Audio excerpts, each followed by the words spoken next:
Welcome to all in this official YouTube channel of IIT Ashram doctors Ashram. बच्चों 20 अक्टूबर को जो आपका खोज का एग्जाम हुआ था, खोज एग्जाम 2, उसमें साइंस का जो बायोलॉजी पार्ट था उसके क्वेश्चंस का आज हम लोग सॉल्यूशंस डिस्कस करने वाले हैं इन दिस पर्टिकुलर वीडियो, राइट। तो वन बाय वन चलते हम लोग और उसको समझने का ट्राई करते हैं। So first question is that कि इन फोटोसिंथेसिस, धीरे धीरे पढ़ेंगे, धीरे धीरे समझेंगे। In photosynthesis oxygen is liberated due to, अब आप लोगों ने डिटेल में पढ़ा है photosynthesis in life process chapter, right. तो फोटोसिंथेसिस में जो O2 रिलीज होता है उसका रीजन क्या है? आइदर उसमें हो सकता है कि CO2 हो जाएगा, आइदर हो सकता है कि H2O हो जाएगा, राइट। बट हमें पता है कि जब CO2 का रिडक्शन होता है, क्या होता है CO2 का रिडक्शन, तो उससे क्या बनता है? At that time you will find C6H12O6, जो आप लोगों को ऑलरेडी पता है, that is glucose molecule, right. लेकिन जब H2O का फोटोलाइसिस ऑफ वाटर होता है, मतलब कि H2O मॉलिक्यूल्स सनलाइट की मदद से जब टूटेगा, ब्रेक होगा, तो क्या इवॉल्व करेगा? वो इवॉल्व करेगा H plus ion plus some amount of electron and plus oxygen, जो इवोपरेट होने वाला है, जो लिबरेट होने वाला है, राइट। सो बेस्ट आंसर इसका क्या रहेगा? अगर हम देखें तो हाइड्रोलिसिस ऑफ कार्बोहाइड्रेट, बिल्कुल नहीं। ब्रेकडाउन ऑफ प्रोटीन, प्रोटीन तो यहां पे आएगा ही नहीं, तो प्रोटीन की हम लोग बात ही नहीं करेंगे, तो ये भी नहीं आएगा भैया। सी चलेंगे hydrolysis of water, yes, according to this आपको ऑलरेडी पता है। So hydrolysis of water, that will be your best answer, okay. ये आपका सही आंसर रहेगा। Done? Okay, so let's move on. Next question, second question. The food is translocated in. अब यहाँ पे ट्रांसलोकेशन पूछा हुआ है। आपको ऑलरेडी पता है कि xylem and phloem, both these are the tissues which are responsible for conduction of water, minerals and organic food material. लेकिन यहाँ पे पूछा हुआ है ट्रांसलोकेशन। तो आपको पता है कि ट्रांसलोकेशन किस में होता है भैया? ये होता है फ्लोएम के अंदर, ठीक है। और ट्रांसलोकेशन को अगर हम ध्यान से समझने का ट्राई करें तो खाना, मतलब ऑर्गेनिक फूड मटेरियल तो बनता है लीफ के अंदर, राइट। लेकिन ये कोई भी डायरेक्शन में जा सकता है, लाइक लीफ टू रूट चले जाएगा, रूट टू शूट चले जाएगा, शूट टू नोड चले जाएगा, मतलब कि जहां पे फूड की रिक्वायरमेंट है वहां तक फूड चले जाएगा। एंड दैट्स व्हाई इसको हम लोग क्या बोलते हैं? ट्रांसलोकेशन बोलते हैं। अगर ट्रांसपोर्टेशन होता तो जाइलम होता, लेकिन ट्रांसलोकेशन है, that's why here phloem is there. तो अपवर्ड डायरेक्शन नहीं भैया, अपवर्ड डायरेक्शन में तो सिर्फ जाइलम काम करेगा। बी चलते हैं। डाउनवर्ड डायरेक्शन नहीं, सिर्फ डाउनवर्ड डायरेक्शन में नहीं जाएगा। रेडियल डायरेक्शन नहीं, सिर्फ रेडियल डायरेक्शन में भी ये काम नहीं करेगा। बट अगर बात करें लास्ट वन, तो ऑल द डायरेक्शन, मतलब कि हर एक डायरेक्शन में जाएगा जहां फूड बन रहा है, जहां फूड स्टोर हो रहा है, जहां पे फूड का रिक्वायरमेंट है, ठीक है। तो हर जगह पे फूड ट्रांसलोकेट होगा एंड दैट्स व्हाई यहां पे बेस्ट आंसर आपका क्या रहेगा? All the direction should be your answer over here. Done? Okay. Okay, so next question है हमारे पास, question number 3. Aerobic respiration produces more unstable type of chemical energy. देखो आपको पता है एरोबिक रेस्पिरेशन जहां पे सफिशिएंट अमाउंट ऑफ ऑक्सीजन की requirement होती है, राइट, जहां पे 36 और 38 ATP बनते हैं, that you know very well, right. अब आगे पढ़ेंगे। मोर अनस्टेबल, देखो यहाँ पे अनस्टेबल केमिकल एनर्जी बोली हुई है। Then fermentation, because fermentation involves, अभी जब हम लोग फर्मेंटेशन की बात कर रहे हैं, it means we are talking about anaerobic respiration, right, जो दो प्रकार के होते हैं, एक होता है lactic acid and second is your alcoholic, right. तो ये दोनों फर्मेंटेशन में मोर स्टेबल एनर्जी प्रोड्यूस होती है with compare to energy produce in aerobic respiration, that should be unstable, बराबर है। तो यहां पे अगर आप देखें क्वेश्चन ऑप्शंस देखें तो पार्शियल ऑक्सीडेशन ऑफ फूड, यहां पे ये चीज आ सकती है, ठीक है। लेकिन फिर भी हम लोग चारों ऑप्शन देखने पड़ेंगे। तो यहां पे आएगा कंप्लीट ऑक्सीडेशन ऑफ फूड, नहीं भैया, कंप्लीट ऑक्सीडेशन तो किसमें होता है हमारा? ये होगा अपना एरोबिक रेस्पिरेशन, ठीक है। अगर हम सी ऑप्शन की बात करें, formation of lactic acid only in the case of lactic acid fermentation, तो ये भी नहीं आएगा। Evolution of CO2 and alcohol, अगर हम इसकी बात करें evolution of CO2 and alcohol, तो ये आपका हो गया अल्कोहलिक फर्मेंटेशन, ठीक है। तो यहां पे जो आंसर आएगा that will be your partial oxidation of food, मतलब कि जब सफिशिएंट ऑक्सीजन ना हो और ऑक्सीजन बिल्कुल भी ना हो, अगर एंजाइम्स हो, तो वहां पे क्या होगा? पार्शियल ऑक्सीडेशन ऑफ फूड होगा एंड दैट्स व्हाई यहां जो एनर्जी बनेगी that will be your more stable energy with compare to aerobic respiration. Clear? Okay, so quickly आगे बढ़ते हैं। Let's come to the fourth question. Hardest substance in human body, strongest hardest substance आपको पता है कौन सा होता है? You all know very well, right. फिर भी हम लोग डिस्कशन कर लेते हैं, राइट। यहां पे दिया हुआ है dentine, the next is keratin, then chondrin and last one is enamel. अगर आपने स्ट्रक्चर देखा होगा बच्चों टीथ का, ह्यूमन टीथ का structure, so it will look like this somewhat. यहाँ पे जो आउटर मोस्ट लेयर होती है, ओके, थोड़ा सा मैं यहाँ पे दिखाना चाहूंगा आपको with I can say white colour, okay. तो यहाँ पे जो आउटर मोस्ट लेयर होती है किसकी, हमारे टीथ की, वो बहुत ही ज्यादा स्ट्रॉन्ग होती है। और ये आउटर मोस्ट लेयर किससे बनती है, किसी को कुछ आइडिया बच्चों? ये आउटर मोस्ट लेयर जिसका नाम क्या है, जिसका नाम है animal, okay. So this is your strongest and toughest material in the human body, जो कैल्शियम कार्बोनेट और कैल्शियम फॉस्फेट सॉल्ट्स से बनता है, ठीक है, जो हमारे टीथ को प्रोटेक्ट करता है from you can say type of infections and injuries, okay okay. उसके अंदर जो पार्ट रहेगा this part will be your dentine, ये दूसरा जो पार्ट रहेगा that will be dentine. But dentine as such बहुत स्ट्रॉन्ग नहीं होता है, थोड़ा सा फ्लेक्सिबल और you can say type of smooth रहेगा, राइट। देन अगर हम लोग कट आउट करें तो keratin is a type of protein and the last one is chondrin is a type of protein found in your cartilages, okay. तो यहां पे आपको आंसर क्या मिलेगा, enamel should be your answer, enamel आपका best answer यहां पे रहेगा। Done, okay okay. which enzyme, just a minute, okay, which enzyme does not directly act on food substance in small intestine, okay। आप लोगों ने life process में human digestive system बहुत अच्छे से पढ़ा है, okay. All of you knows this very well कि कौन कौन से एंजाइम्स स्टमक में होते हैं, कौन कौन से एंजाइम सलाइवा में होते हैं, कौन एंजाइम इंटेस्टाइन में होते हैं, राइट। तो इंटेस्टिनल एंजाइम की अगर हम लोग बात करें तो ऐसा कौन सा है जो डायरेक्टली एक्ट नहीं कर रहा है, not directly act on food, right. उसमें हम वन बाय वन चलेंगे, समझने का ट्राई करेंगे। ट्रिप्सिन आपको पता है, trypsin is responsible for digestion of protein, right, digestion of protein responsible है, राइट। अमाइलोप्सिन की बात करें सो दैट इज अमाइलेज, जो डाइजेशन ऑफ स्टार्च करेगा, ये भी आप लोगों को ऑलरेडी पता है, सही है। और ये दोनों कहां मिलते हैं, ये दोनों हमें मिलने वाले हैं from pancreas, okay, pancreatic juice. Next चलते हैं lipase. Lipase is responsible for digestion of lipid, lipid means you can say type of fat, ठीक है। And the last one is enterokinase. Enterokinase as such आपने direct नहीं सुना होगा, not given in NCERT, but still indirectly enterokinase पे act करेगा। कैसे?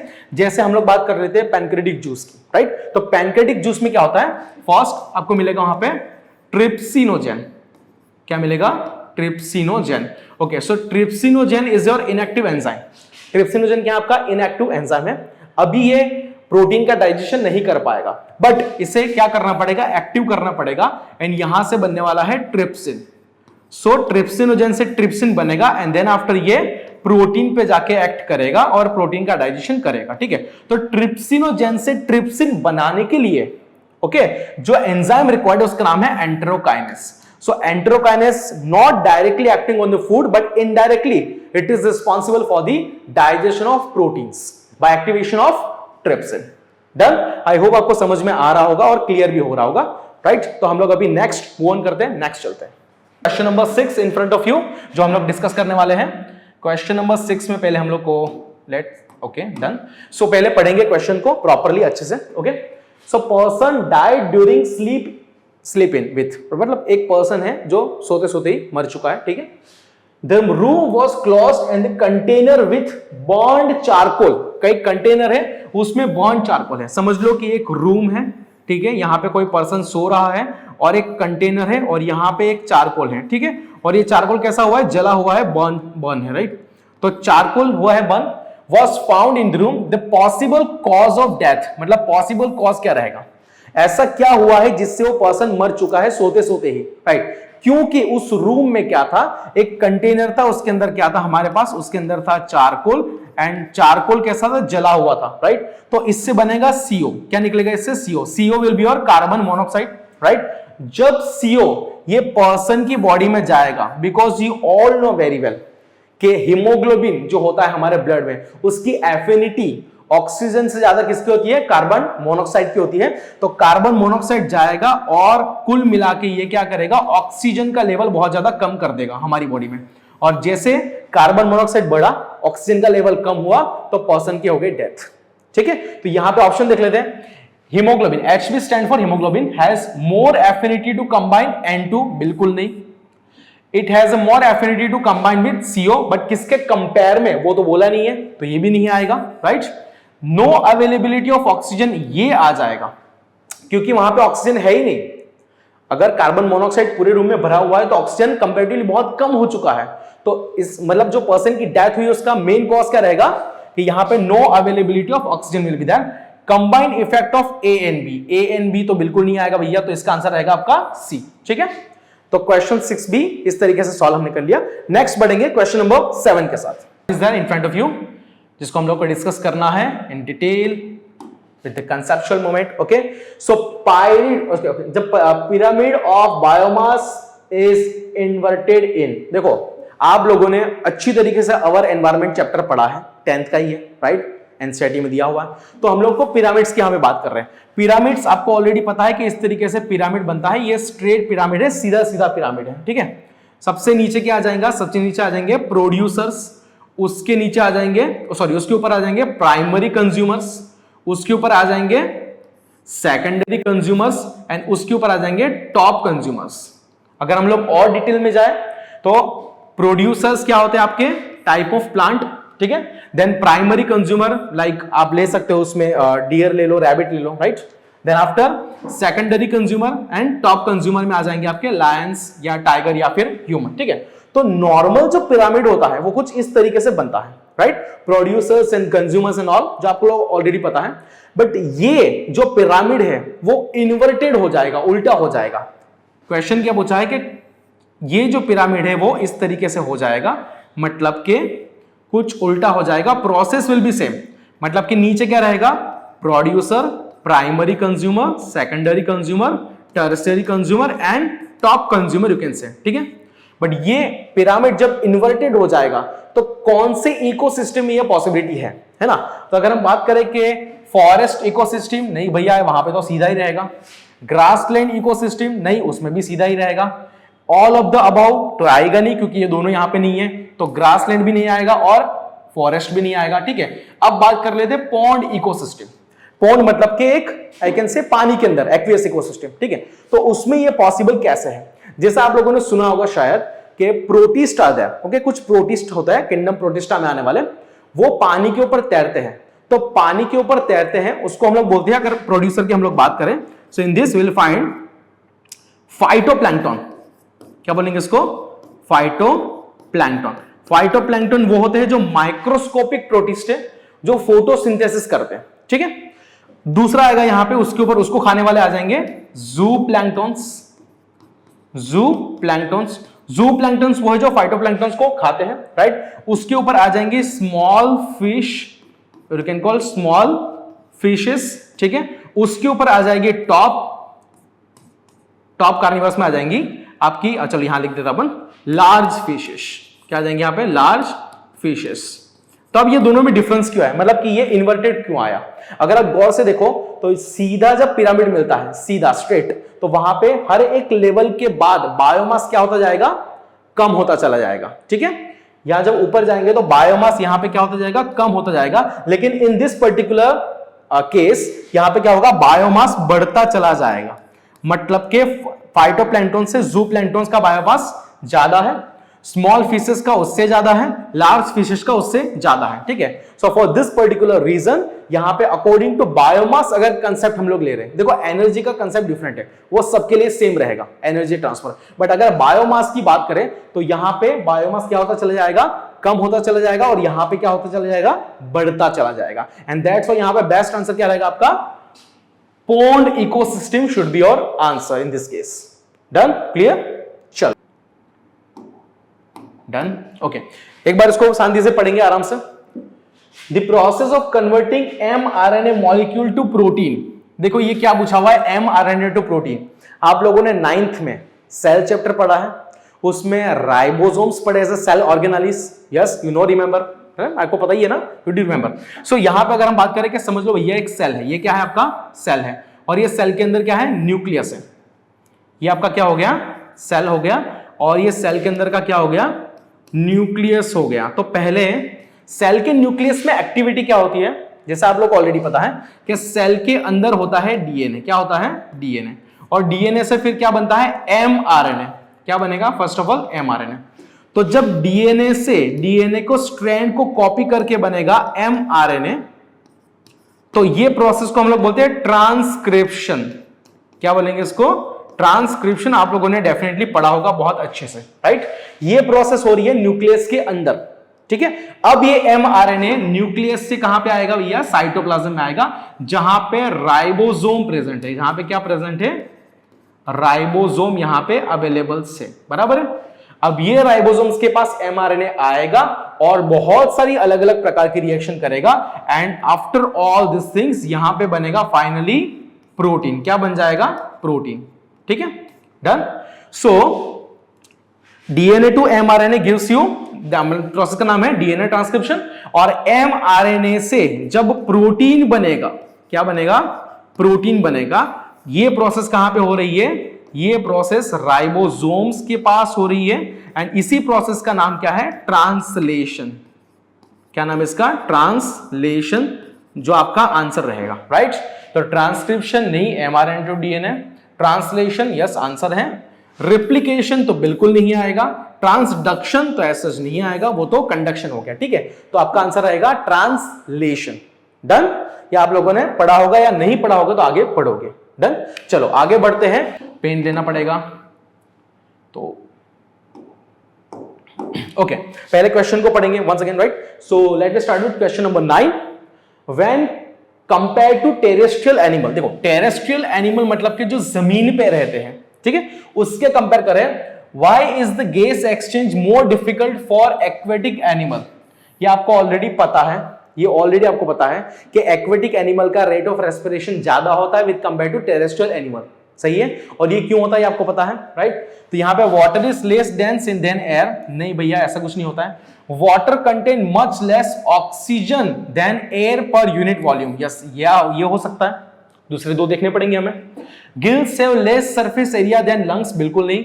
Gills allow water to flow in one direction, ये दोनों भी नहीं आएगा। आपको पता ही है कि अगर मैं बात करूं डिसॉल्व्ड फॉर्म, किसकी बात करें, dissolved form of O2, right. तो अगर O2 डिसॉल्व्ड फॉर्म में है, कहां पे, पानी के अंदर, तो डेफिनेट सी बात है कि उसका कॉन्सेंट्रेशन कम रहेगा। पानी में O2 का कॉन्सेंट्रेशन डिसॉल्व फॉर्म में कम रहेगा, तो रेट ऑफ रेस्पिरेशन बढ़ जाएगा, ठीक है। तो इसका आंसर क्या आना चाहिए, according to this, water contain much less oxygen than that of air. Air में तो ऑक्सीजन फ्री फॉर्म में है, O2 molecule, right, in gas form, but पानी में डिसॉल्व फॉर्म में है तो कॉन्सेंट्रेशन कम रहेगा। तो इसका आंसर क्या आएगा आपका, B should be your answer in this particular question, done. आगे बढ़े, चलो आगे बढ़ते हैं, डन, ओके। पहले पढ़ेंगे आराम से, समझेंगे। To leave digestive tract, GI tract को लीव करने से पहले या करने के लिए, a substance must cross a cell membrane during which stage food processing does this takes place। Cell membrane को क्रॉस करना है, राइट। जीआई ट्रैक्ट को लीव करने से पहले कोई पर्टिकुलर सेल मेम्ब्रेन को क्रॉस करना है। ये प्रोसेस कहां पे होती है, लगाओ थोड़ा सा दिमाग, चलो देख लेते हैं। इंजेक्शन में होती है, नहीं भैया इंजेक्शन में तो खाना खाएंगे, चबाएंगे, स्टमक में चला गया, कोई नहीं होता है। उसके बाद क्या डाइजेशन में होता है, डाइजेशन में तो सर ऐसा कुछ नहीं होता, डाइजेशन में तो एंजाइम्स आते हैं और ब्रेक डाउन ऑफ फूड होता है, तो उसमें तो कोई प्रॉब्लम नहीं है, किसी को क्रॉस करना नहीं बनता है। लेकिन अगर हम बात करें एब्सॉर्प्शन, तो आपको ऑलरेडी पता है कि अगर हम जीआई ट्रैक्ट की बात कर रहे हैं तो जीआई ट्रैक्ट से ब्लड में, समझ लो कि ये ब्लड है, ठीक है, और ये कुछ हो गया डाइजेस्टिव फूड मटेरियल्स जो निकाले मैंने। तो डाइजेस्टिव फूड मटेरियल को ब्लड में जाने से पहले एक पर्टिकुलर मेम्ब्रेन को क्रॉस करना पड़ेगा, और यही हो गया आपका absorption. This you know very well, आपको पता है ऑलरेडी। तो यहां पे आता है आपका आंसर एब्सॉर्प्शन, ओके। तो ये नहीं आएगा, ये भी नहीं आएगा, absorption should be your answer, right. और एलिमिनेशन तो हो बनता ही नहीं है, लार्ज इंटेस्टाइन में गया, वहां से बाहर निकल गया, ठीक है। तो क्रॉस करना पड़ेगा मेम्ब्रेन को in the case of only absorption, ठीक है, डन, क्लियर। चलो आगे बढ़ते हैं, क्वेश्चन नंबर 11 जिसे हमें सॉल्व करना है। ऐसा बहुत इजी क्वेश्चन है, राइट, आप लोग इजीली सॉल्व कर लोगे, अगर एक बार एनसीईआरटी में पढ़ा है तो इजीली सॉल्व कर लोगे, ठीक है ना। So in synapse a chemical signal is transmitted from, बहुत सिंपल है, सिनाप्स पहले क्या वो समझना पड़ेगा, डिस्टेंस बिटवीन टू न्यूरॉन्स, आपको ऑलरेडी पता है, ठीक है। समझ लो कि ये आपका एक न्यूरॉन है, I can say this is neuron number 1, and समझ लो कि ये आपका न्यूरॉन नंबर 2 है, ठीक है। तो न्यूरॉन नंबर 1 के ऊपर क्या रहेगा, डेंड्राइटिस रहेंगी, और नीचे क्या रहेगा, एक्सोन टर्मिनल, एक्सोनल टर्मिनल, ये आप लोगों को ऑलरेडी पता है, राइट, सही है। और सेम न्यूरॉन नंबर 2 पे क्या रहेगा, यहां पे डेंड्रॉन, और एंड में क्या रहेगा, एक्सोनल टर्मिनल। सही है। तो अगर आप ऑप्शंस को ध्यान से देखो, ओके, ये दोनों के बीच का जो गैप है इसी को हम लोग क्या बोलते हैं, इसी को हम लोग बोलते हैं साइनाप्स। ठीक है, done. Okay, now dendritic end of one neuron to axonal end of one neuron. Dendritic end से लेकर एक्सोनल एंड, नहीं नहीं, ये तो आपका पूरा का पूरा एक न्यूरॉन होगा, ये तो नहीं आएगा। तो भाई पहला तो ऑप्शन बनता ही नहीं है। दूसरा, axon to cell body of same neuron, नहीं, बिल्कुल नहीं। सेल बॉडी तो बीच में आ जाएंगी, तो सेल बॉडी टू एक्सोन तो बिल्कुल नहीं आएगा, है ना। एक्सोन से सेल बॉडी नहीं आएगा। Cell body to axonal end बिल्कुल नहीं, ऊपर से नीचे, नीचे से ऊपर, वही हो गया। लास्ट एक्सो, ये भी नहीं आएगा, ये भी नहीं आएगा। Axonal end of one neuron, okay, axonal end of one neuron to dendritic end of another neuron, dendritic end of another neuron, बराबर है। अब ये दोनों का बीच का गैप क्या हो गया आपका, सिनाप्स, जो हमने ऑलरेडी समझ लिया है। सो your answer should B D. ठीक है बच्चों, आंसर आपका क्या आएगा, D should be your answer. I hope आपको क्लियर हो रहा है। ये बहुत सिंपल चीजें हैं जो हमने अभी आज डिस्कस करी है। ये ऑलरेडी आपको दिया हुआ है एनसीईआरटी में 9th और 10th में। ठीक है, चलो आगे बढ़ेंगे विथ क्वेश्चन नंबर 12। पहले पढ़ेंगे क्वेश्चन को। The main function of abscisic acid in plant, बहुत सिंपल है सर, है ना, कुछ नहीं है तो सिंपल सी बात है। अगर फाइटो हार्मोन्स की बात करें, प्लांट हार्मोन्स की, दो प्रकार है, प्रोमोटर्स एंड इनहिबिटर्स। प्रोमोटर्स तो आपको ऐसे ही है, नींद में पूछेंगे तो भी आ जाएंगे, ऑक्सिन, जिबरेलिन, साइटोकाइनिन। अब बात आती है इनहिबिटर्स की। तो इनहिबिटर में एक चमकता है नाम जिसका नाम है एब्सिसिक एसिड। सिंपल, बहुत सिंपल है। एब्सिसिक एसिड मतलब जो एब्सिजन करेगा, प्लांट के पार्ट्स को ड्राई करके उसको बिखार देगा, नीचे गिरा देगा, तो क्या बनता है, सिंपली इंक्रीज लेंथ, बिल्कुल नहीं भाई, प्रमोट क्या कर रहा है, प्रमोट सेल डिवीजन, बिल्कुल भी नहीं, प्रमोट ग्रोथ ऑफ स्टेम, बिल्कुल भी नहीं। So inhibit the growth should be your answer. बहुत सिंपल है, देख के ही आंसर आ जाएगा, एक्सप्लेनेशन की जरूरत ही नहीं है। ठीक है ना, चलो आगे बढ़ते हैं, नेक्स्ट चलते हैं। ओके, ये थोड़ा सा एक्सप्लेनेटरी है बिकॉज ये आपका हेरिडिटी का क्वेश्चन है। आई कैन से हेरिडिटी आपने शायद पढ़ा होगा या फिर कहीं पे देखा होगा। बहुत सिंपल है लेकिन उसको समझना पड़ेगा। देखो क्या बोला, in peas garden pea plant, Mendel, याद आ रहा है, yes, the pure tall is cross with pure short, मतलब कि प्योर टॉल को हमने क्या कर दिया, क्रॉस कर दिया विथ प्योर सॉल्ट। ठीक है, and the ratio of pure tall to pure short plant in F2 generation, देखो कहां पूछा है, F2 जनरेशन में रेशियो क्या रहेगा, pure tall to pure dwarf का। तो पहले F1 तो निकालना पड़ेगा इसका। अब सबसे पहले क्या निकालते हम लोग, इसके पॉसिबल गैमेट्स। इसका क्या आ जाएगा, कैपिटल टी, इसका आ जाएगा स्मॉल टी। ठीक है, अब क्या करेंगे, इसका F1 जनरेशन ले लेते हैं। तो F1 जनरेशन में क्या करेंगे, इसका प्यूनेट स्क्वायर मेथड ले लेते हैं, सबसे इजी रहेगा। कैपिटल टी, यहां पे small T, Punnett square technique में इसको डाल दिया, मेथड में डाल दिया, capital T small T, capital T small T, capital T small T, capital T small T. ठीक है, चारों अपने को क्या मिल गए, सेम मिल गए F1 जनरेशन में। अब क्या करेंगे, F1 जनरेशन में से जो रिजल्ट मिले हैं उसमें से किसी भी दो को लेकर हम लोग क्या करेंगे, will go for F2 generation. ठीक है, तो वंस अगेन सेम चलना पड़ेगा, कैपिटल टी स्मॉल टी, ये ले लिया मैंने, cross with capital T small T. Once again gametes निकालेंगे, capital T small T, capital T small T, Punnett square में डाल देंगे, capital T small T, capital T small T. ठीक है, सेम मेथड करेंगे F2 जनरेशन में। अब यहां पे देखो क्या बनता है ratio, capital T, capital T, capital T small T, capital T small T, small T small T. देखो ध्यान से, अब क्वेश्चन क्या पूछा है, F2 जनरेशन में the ratio of pure tall, क्या पूछा है, pure tall to pure shorts का, मतलब शॉर्ट मतलब के ड्वार्फ, छोटे, उसका रेशियो क्या रहेगा। अगर आप ध्यान से देखो तो यहां पे ये आ गया आपका कैपिटल टी क्या आ गया, प्योर टॉल, और स्मॉल टी क्या आ गया, प्योर ड्वार्फ। तो अगर हम capital T into small T करेंगे तो रेशियो बनेगा 1:1। यह सिंपल रेशियो है। हमें ना फिनोटाइप पूछा है, हमें ना जीनोटाइप पूछा है, हमें मतलब this is genotype actually, right, but यहां पे genotype pure tall pure dwarf का क्या रहेगा, 1:1। So your answer should be C in this. Clear है, ये आप लोग एक बार पढ़ लो, अगर नहीं पढ़ा है, अगर पढ़ा है तो बहुत अच्छी बात है। बहुत सिंपल क्वेश्चन, लेकिन क्वेश्चन में पूछा क्या है, that is more important, right. तो पूछा था कि F2 में टॉल से ड्वार्फ का रेशियो क्या रहेगा, प्योर। अगर हाइब्रिड पूछते है ना, तो उसमें कैपिटल टी स्मॉल टी भी लेना पड़ता, हेटेरोजाइगस में। Done, so your answer should B 1:1। Done. चलो आगे बढ़ेंगे विद 14। पेन ले लेते हैं, पेन मैंने सिलेक्ट कर लिया है वैसे, बट स्टिल फिर से देख लेते हैं। डन। अब इसको देखते हैं, ध्यान से पढ़ेंगे। Which of the following process will likely to be distributed or not occur if the label part is removed from the flower? ये डायग्राम किसका है बच्चों? फ्लावर का है, ठीक है। ये फ्लावर में एक पार्ट को सिर्फ यहाँ पे पॉइंट आउट करा है, अगर आप ध्यान से देखो तो ये पार्ट को पॉइंट आउट करा है, और ये पार्ट क्या रहेगा? देखो ये पूरा क्या हो गया आपका? कार्पेल एंड पिस्टिल, ठीक है। बाजू में क्या हो गया? स्टेमन एंथर हो गया। तो ये कार्पेल एंड पिस्टिल जो है उसमें से किसको हाईलाइट किया है? ओवरी के अंदर के पार्ट को, जिसका नाम क्या रहेगा? Always ovule. किसका नाम क्या है? ओव्यूल है, ठीक है।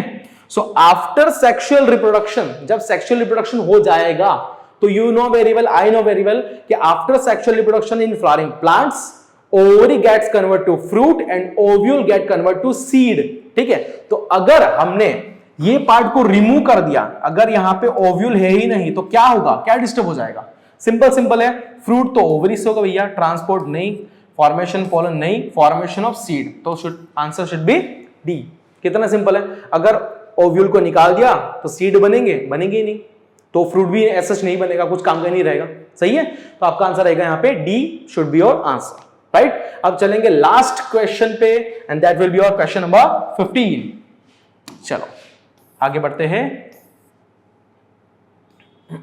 Okay, so this is your question number 15। Pen ले लेते हैं वंस अगेन। ओके, ये क्वेश्चन देख के आपको आंसर आ गया होगा, डेफिनेटली बात है, बहुत इजी है वैसे, है ना। देखो यहां पे पूछा है the process in which small portion of oviduct, oviduct मतलब कि समझ लो कि ये ओवरी है, ठीक है, और यहां पे हमने ले ली ओविडक्ट मतलब के फैलोपियन ट्यूब, राइट। यहां पे भी हमने ले ली ओविडक्ट मतलब के फैलोपियन ट्यूब लाइक दिस, और यहां पे कुछ यूटेरस रहेगा और नीचे vagina is there, right. This is female reproductive system in short, right. So oviduct in women are removed by surgical operation, ठीक है ना, and the cut end are ligated is, okay, ये प्रोसेस का नाम क्या है? देखो आपने सेक्सुअल रिप्रोडक्शन एक मतलब रिप्रोडक्शन एक चैप्टर है, उसमें रिप्रोडक्शन इन ह्यूमन पढ़ा होगा। इन दैट कॉन्ट्रासेप्टिव टेक्निक्स में, इरिवर्सिबल कॉन्ट्रासेप्टिव टेक्निक्स में अगर आप याद करो तो उसमें दो चीज थी, वासेक्टोमी एंड ट्यूबेक्टोमी।